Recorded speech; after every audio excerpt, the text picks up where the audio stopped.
Twelfth class biology chapter 2 मानव जनन। देखिए, मानव जनन से पहले हमें ये समझना होगा कि मनुष्य में किस प्रकार का जनन होता है। तो मनुष्य की यदि बात की जाए तो मनुष्य लैंगिक जनन करता है, और लैंगिक जनन में भी मानव शिशुओं को जन्म देता है। तो इसलिए मनुष्य को लैंगिक रूप से या जननिक रूप से लैंगिक जनन करने वाला सजीव प्रजनक अर्थात जरायुज प्राणी माना गया है। जरायुज का मतलब होता है ऐसे शिशु, ऐसे जीव जो शिशुओं को जन्म देते हैं, जरायुज कहलाते हैं। फिर आता है जनन संबंधी घटनाएं।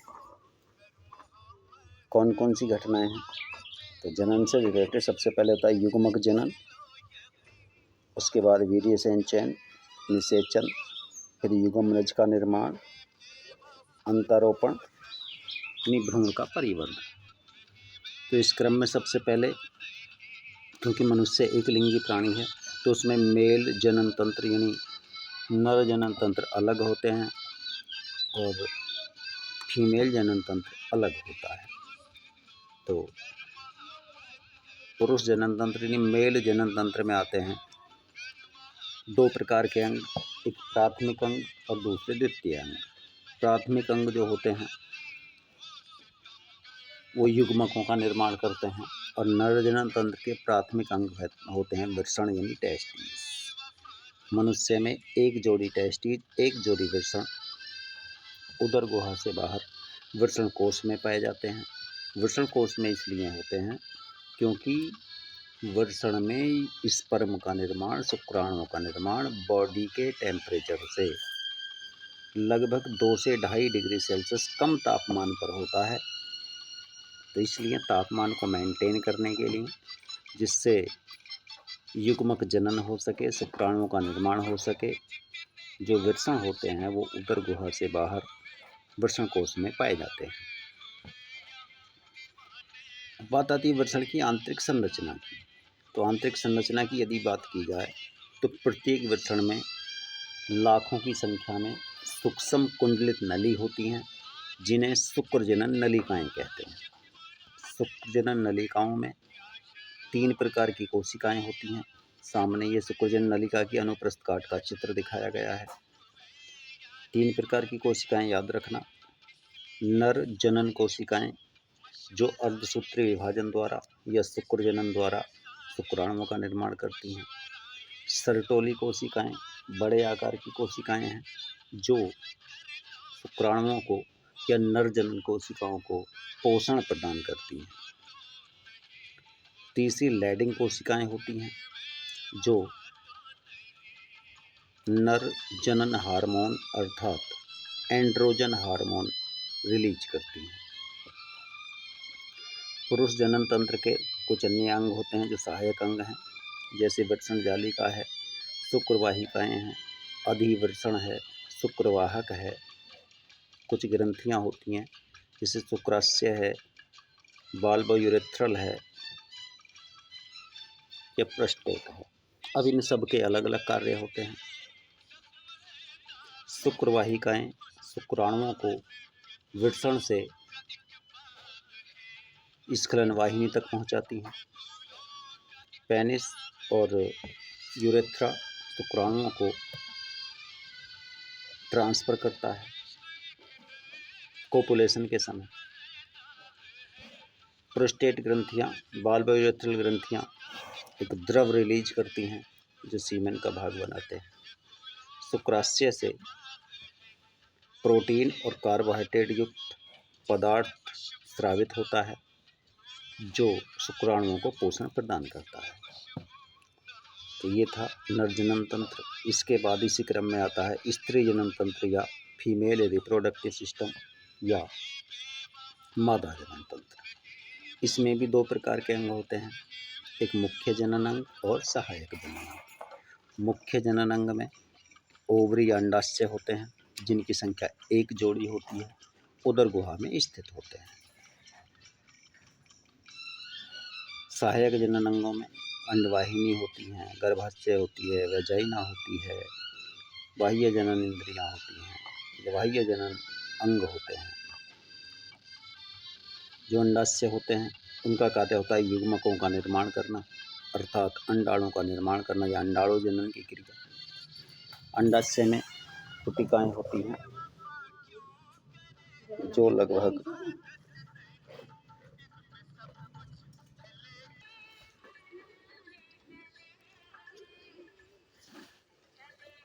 इसके बाद आता है युग्मक जनन यानी गैमेटोजेनेसिस।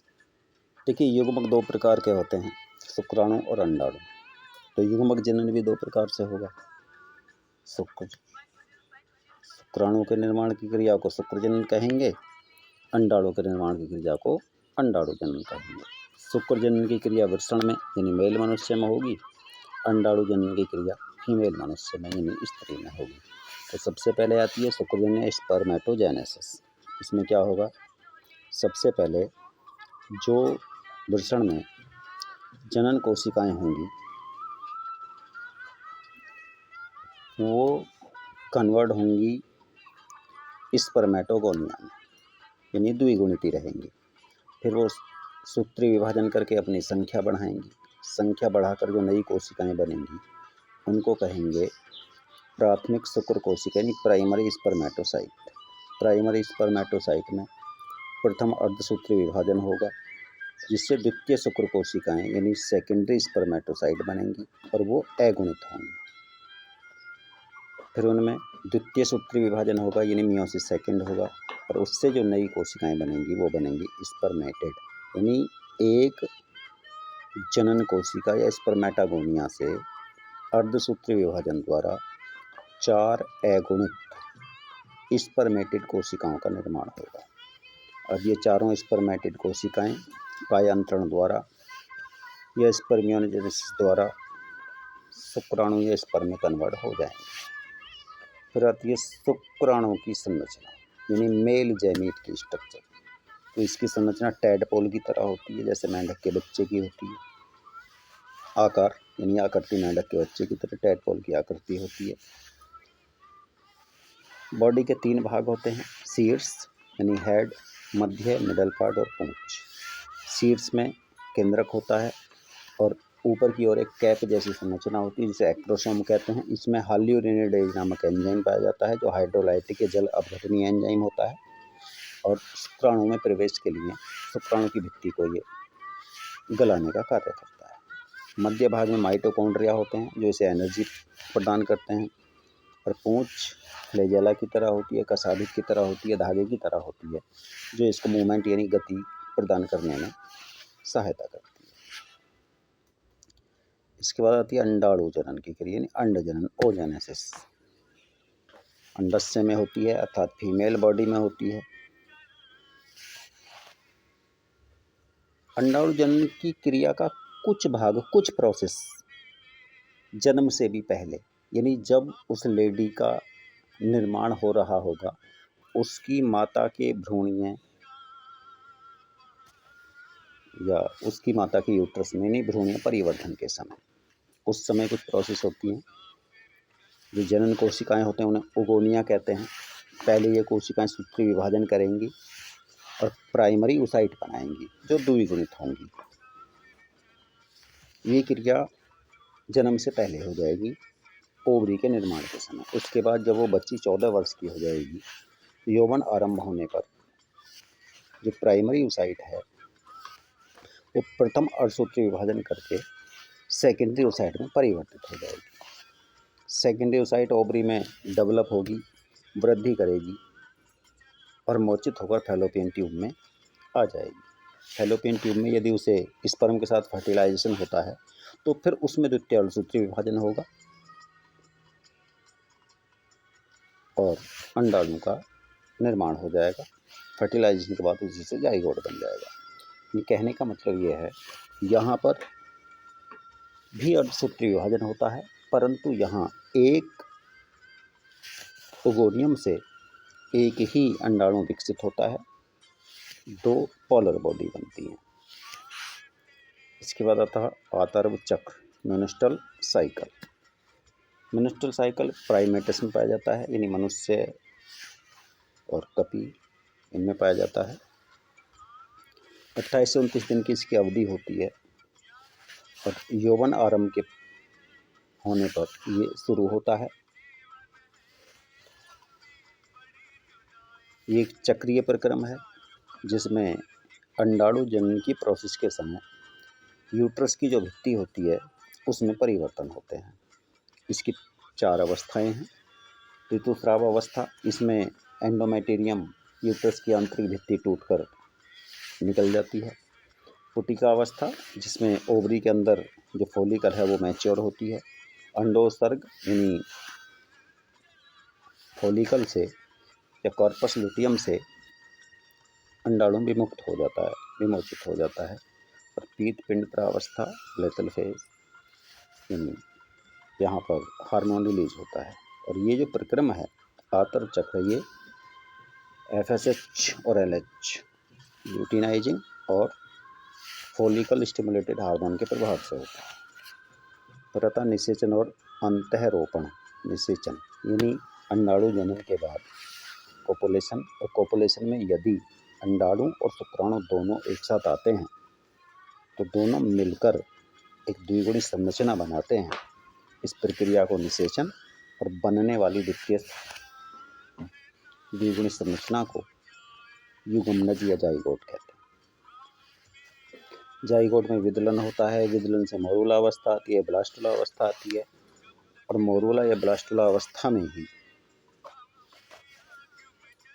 जो भ्रूण है, जो जाइगोट है, वो फैलोपियन ट्यूब से निकलकर यूट्रस की भित्ति में रोपित होता है, जिसे अंतःरोपण कहते हैं।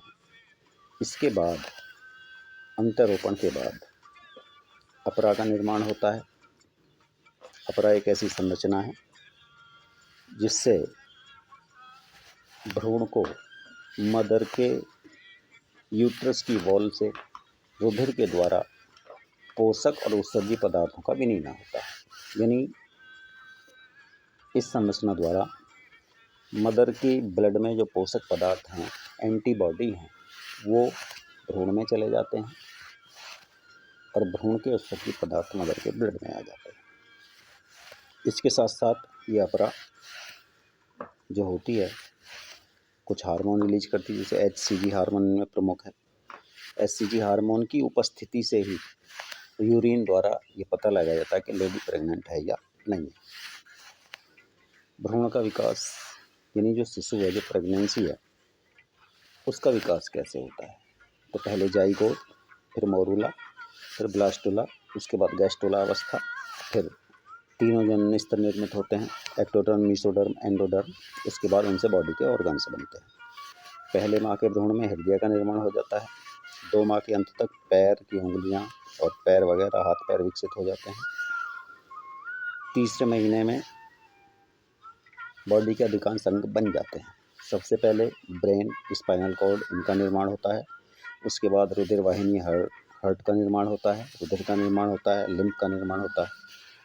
और 5वें महीने तक गर्भ जो होता है, या शिशु जो होता है, भ्रूण जो होता है, वो हाथ पैर चलाने शुरू कर देता है, सिर पर बाल आ जाते हैं। और 9 महीने के अंत तक भ्रूण विकसित होने के बाद शिशु का जन्म हो जाता है। प्रसव व दुग्धस्राव। प्रसव के बाद, यानी प्रसव का मतलब डिलीवरी, शिशु जन्म के बाद जो स्तन ग्रंथियाँ होती हैं उनसे मिल्क रिलीज होने लगता है। ऑक्सीटोसिन हार्मोन के कारण जो यूट्रस, उसकी पेशियों में संकुचन होता है। संकुचन से योनि मार्ग से शिशु बाहर आ जाता है, जिसे प्रसव कहते हैं। और स्तन ग्रंथियों में मिल्क प्रोड्यूस होने लगता है, वो रिलीज होने लगता है।